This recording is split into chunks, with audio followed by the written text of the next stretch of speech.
Okay, so let's kind of backtrack a little bit on what we've talked about so far here, because we are going towards analysis technique, but the first part of this course here can kind of get a little, like where are we going, all this math we've been talking about. So where we're heading here, remember, is that we're wanting to analyze and find the steady state response. So first off, we talked about the sinusoidal source,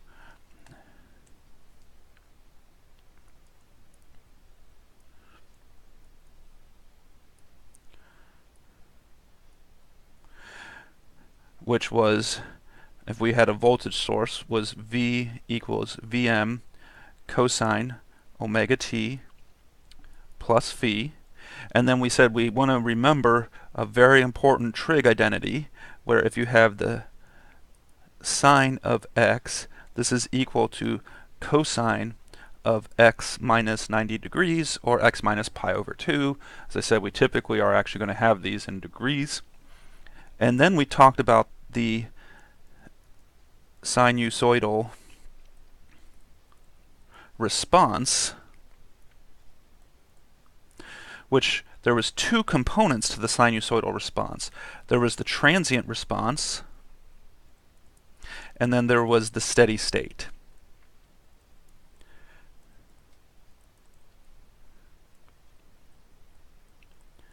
And remember that what we are trying to find here is we are wanting to find the steady state response. That's what our goal is here. And we already said in the previous lesson that, yeah, we can already find that. We can write down differential equation and solve it, but we skipped a bunch of details on a relatively simple circuit, and as you can imagine, as the circuits get more complex, the differential equations would get more complex, and we just don't want to have to deal with that if there's a better way to solve these problems. And of course, the answer there is. So what we're going to be talking about here, and we're still not going to be analyzing any circuits just yet, we're going to be talking about something that's called the phasor. Now this is the tool we will use to analyze circuits.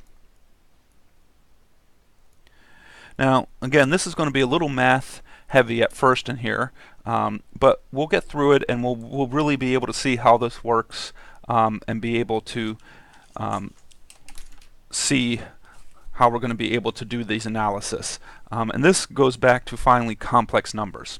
So remember, we have our very favorite equation or identity. We should all love this one.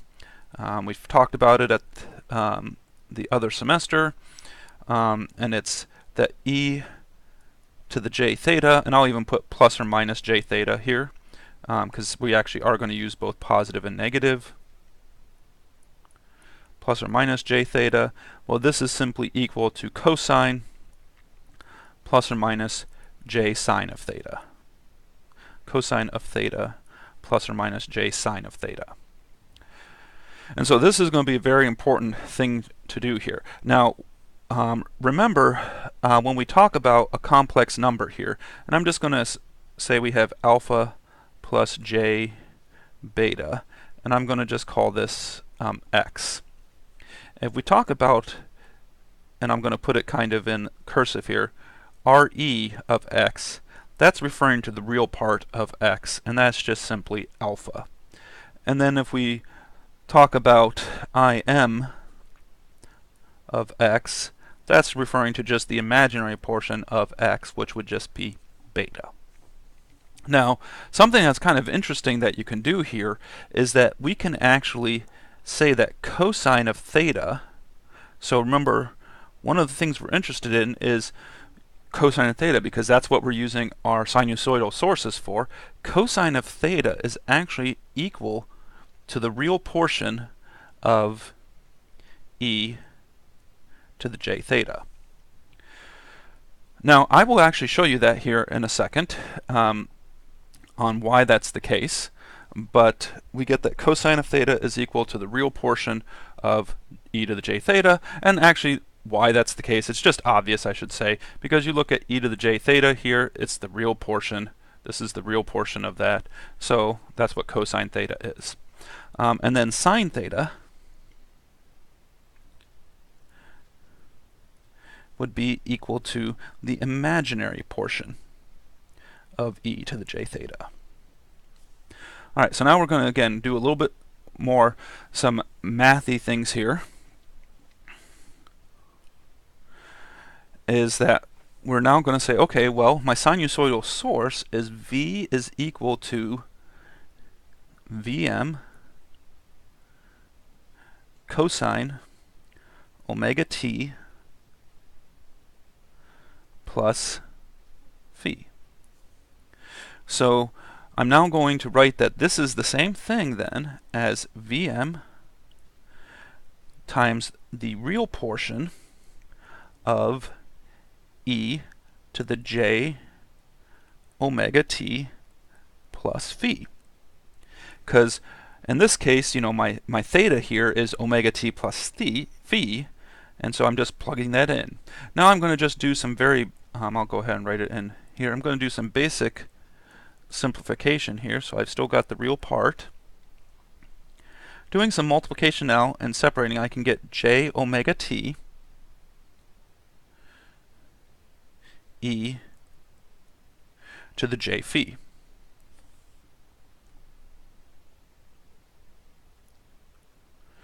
Okay, so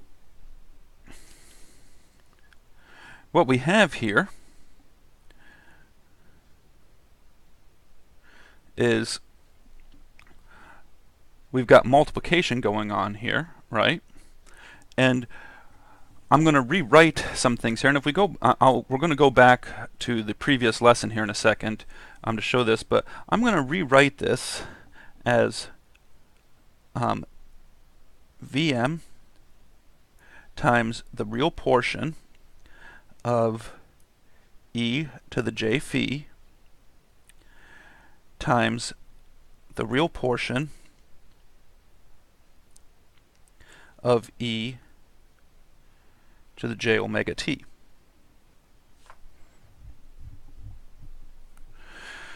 Now, if I notice something here, well, wait a minute, this e to the j omega t, this is really just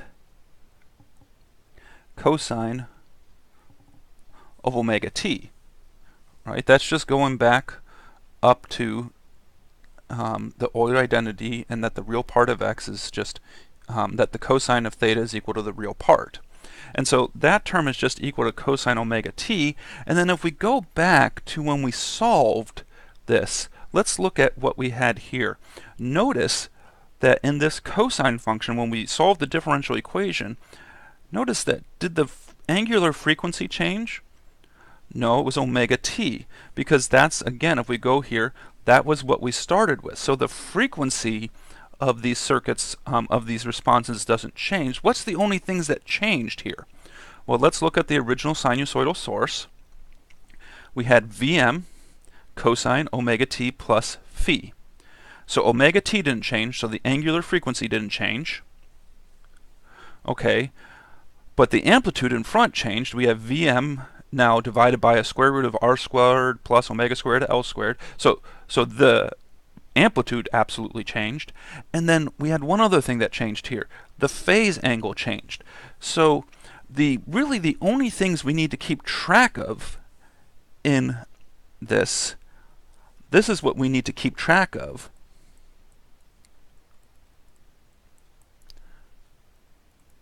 In our analysis.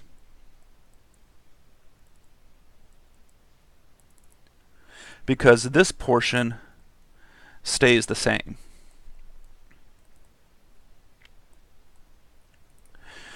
So we know this just by the fact that we solved a differential equation. So it seems like some of you might be saying, well, I'm kind of waving my hands or you know, doing some weird definitions. We're going back and forth and comparing. Well, wait a minute. These were the only things that changed when we solved the differential equation. This portion stayed the same, so I only need to keep track of this Vm e to the j phi. Okay, so we define then my phasor transform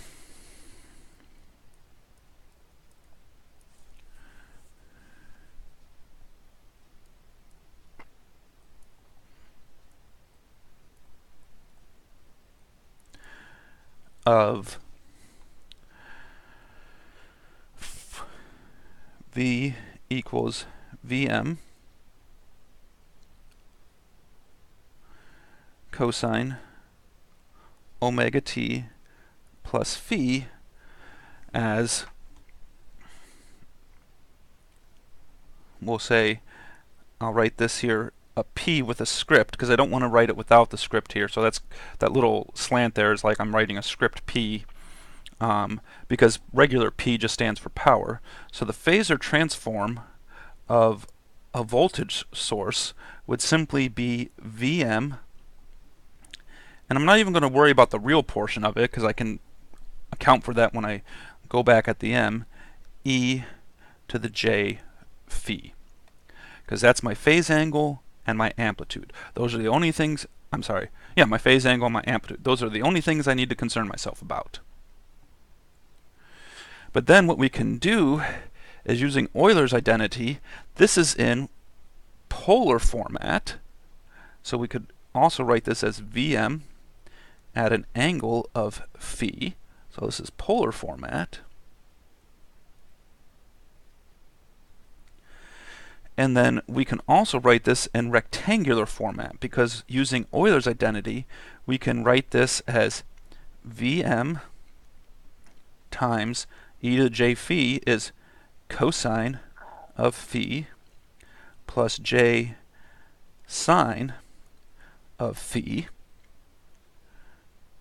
which of course would be Vm cosine of phi plus j sine of phi. I'm sorry, Vm. Let me just erase that and write that again. Plus j Vm sine of phi. And this is, of course, in my complex form. And remember, sometimes it's useful to have things in polar form, and sometimes it's useful to have things in complex form, depending on what the computations are we are doing. So this is the definition of our phasors here. So let's look at some examples here on how we can use phasors and use them to solve a couple problems here. Now this is still not circuit analysis yet. This is just getting used to these. So let's first also here, let me maybe write here. I'm going to, the book likes to write like capital V with bars like this, and I'm exaggerating them for phasor. I will be honest, I'm going to just write this as capital V for a phasor transform in this course, even though there might be some, oh, is that a DC voltage? Well, remember, we're doing little v as my AC voltage, and then capital V will be my phasor transform. Okay, so then let's just start with a very simple one here. Do the phasor transform.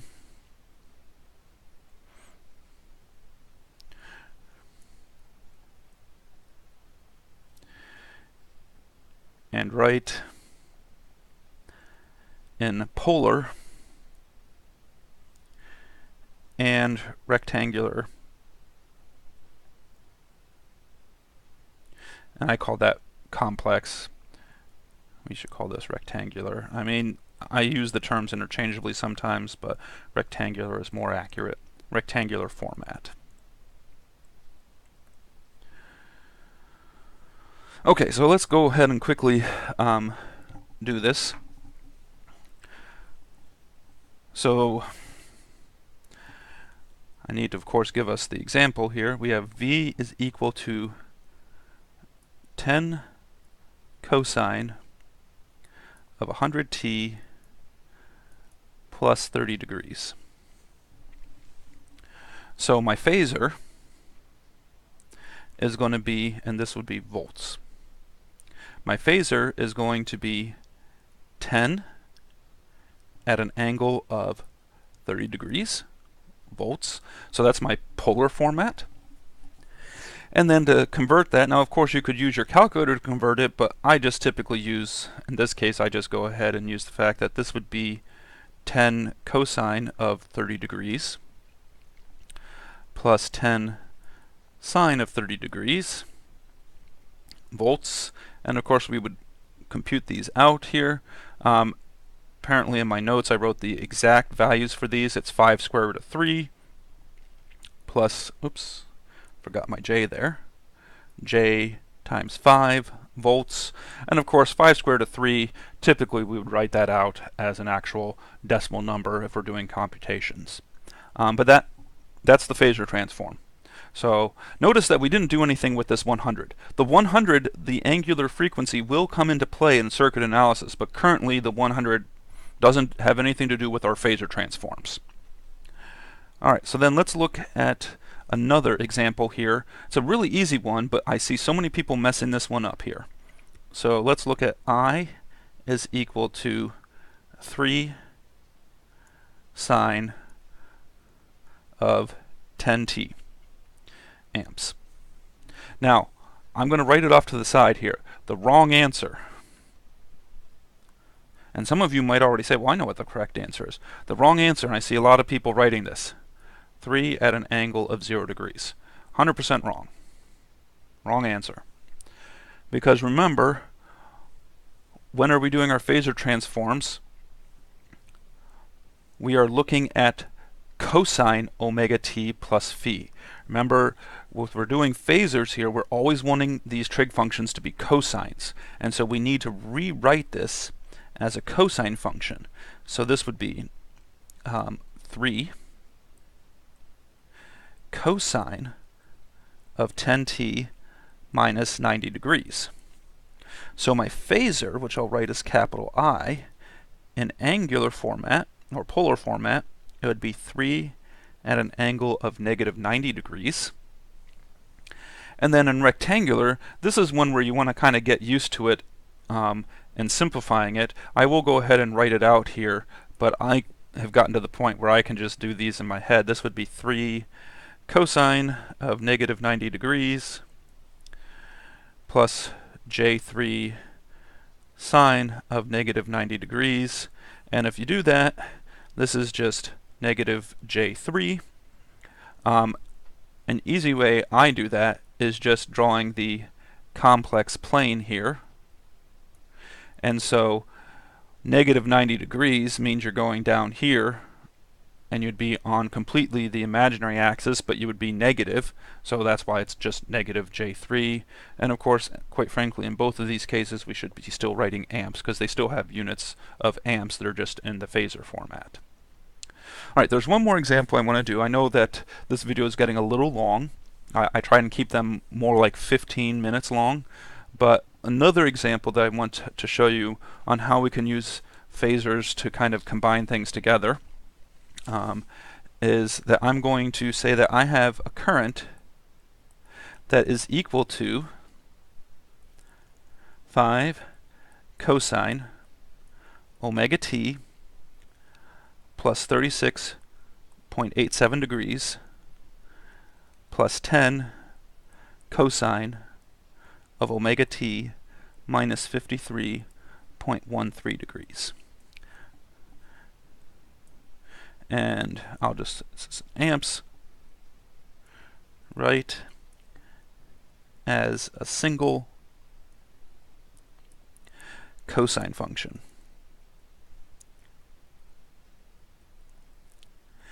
And this is actually where you can use phasors to actually help you out quite a bit with this.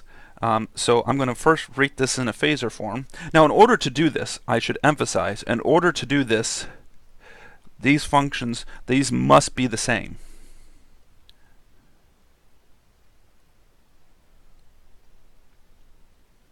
And I didn't even bother writing down what they were. They're both omega, so they're the same number.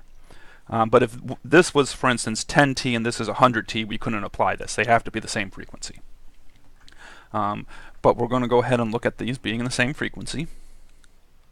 And so I would be equal to 5 at an angle of 36.87 0.87 degrees plus 10 at an angle of negative 53.13 degrees. Now, we remember what we said in polar format. It's actually easy to multiply and divide, but it's not as easy to add and subtract in polar format.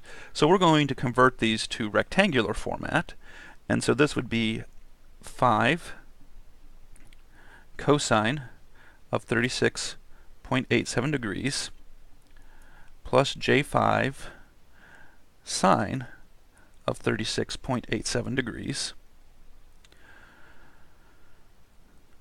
plus 10 cosine of negative 53.13 degrees plus J10 sine of negative 53.13 degrees. Now, of course, if I do all of those things, do all of that arithmetic, I'm going to, of course, say obviously you can do it on your calculator. If you want to double check, pause the video, and you can compute it out. You get 4 plus J3 plus 6 minus J8. Well, complex numbers at this point, this is easy to figure out what this would be. This would be 10 minus J5. Now, we do have a way to, convert this to polar format again, because we're going to want it in polar format in order to rewrite it as a cosine function. And remember here that, the I sub m would be the square root of 10 squared plus negative 5 squared, and that my theta, or my phi, would be equal to, well, I'll say the tangent of phi would be equal to negative 5 over 10, having, of course, make sure we're in the right quadrant. But remember, we often have calculators that can do this conversion for us. Doing and having our calculators do the conversion for us, we get that it would be 11.18 at an angle of negative 26.6 degrees. And so I could, and this would be amps, and so this is still phasor format, so then I could rewrite this outside of the phasor format as 11.18 cosine omega t minus 26.6 degrees amps. Now, even though in practicality we're not going to be doing a lot of these types of problems when we're doing circuit analysis, these types of computations that we do in these problems are going to be similar to the computations that we will be doing in our circuit analysis. So again, this lesson is just introducing the phasor, and finally in the next lesson we will start talking about how do we apply these phasors and use them in circuit analysis with circuit components.